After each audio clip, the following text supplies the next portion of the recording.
Makanya kata para ulama, buktinya adalah ri'ayatu awqatiha. Dia akan memperhatikan waktu dan batasan-batasannya.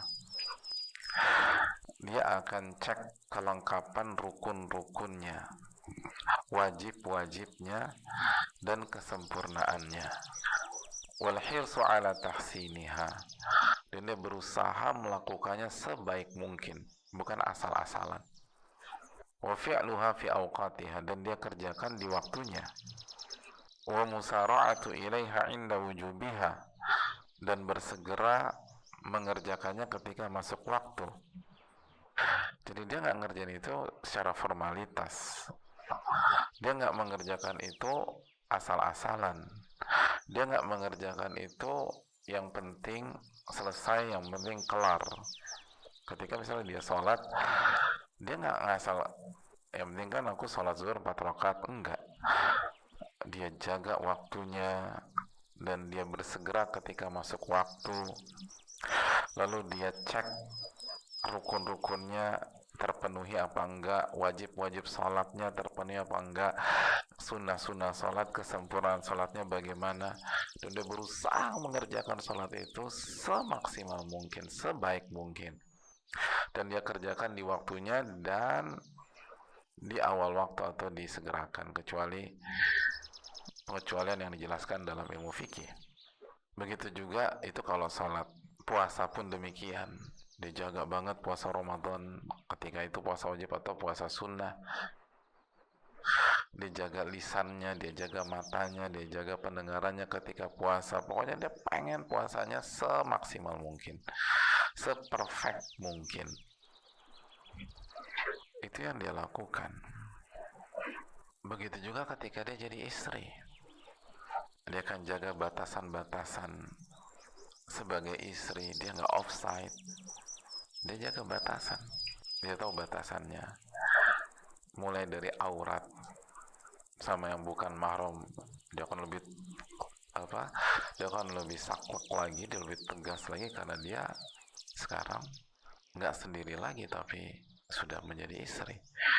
Dia jaga waktu, jangan sampai hak waktu rumah tangga, hak suami terambil untuk orang lain.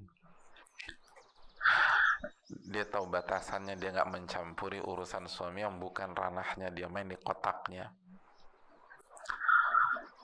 Dia nggak ikut campur, dia nggak dominan. Dia serahkan kepemimpinan ke tangan suami. Ar-rijalu qawwamuna 'alan nisa, laki-laki itu pemimpin bagi wanita.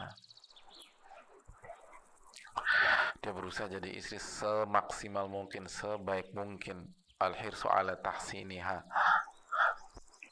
dia fokus mengerjakan tugas dan kewajibannya sebagai istri. Dia nggak meribetkan, menuntut dan menuntut.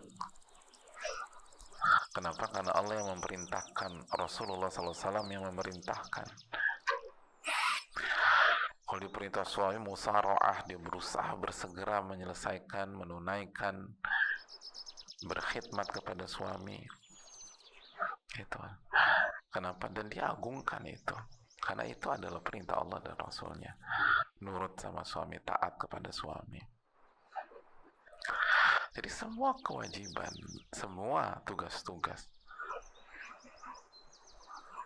ketika dia jadi ibu, dia akan jaga batasan-batasan, dia akan jaga waktu. Banyak ibu nggak lupa waktu, anaknya nggak diurus, akhirnya sibuk waktu sama A, sama B, sama C, sibuk nelfon, sibuk WA, sibuk dengan sosial media, sibuk ketemuan, sibuk pergi, anaknya nggak keurus. Itu bukan orang yang ta'zim kepada atau memuliakan dan mengagungkan perintah Allah. Dan orang kayak gitu nggak istiqomah, ibu, nggak akan bisa istiqomah. Kan kita lagi bahas istiqomah nih, istiqomah harus begitu. Dia berusaha jadi ibu sebaik mungkin.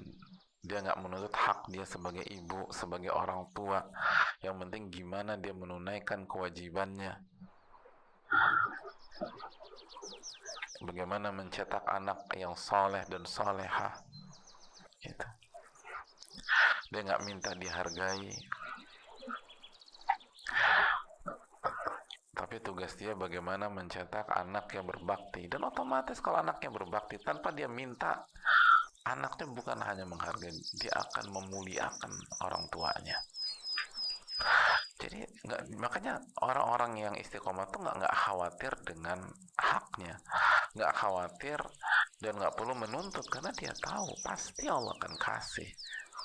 Allah nggak zalim, Allah nggak zalim, pasti Allah kasih.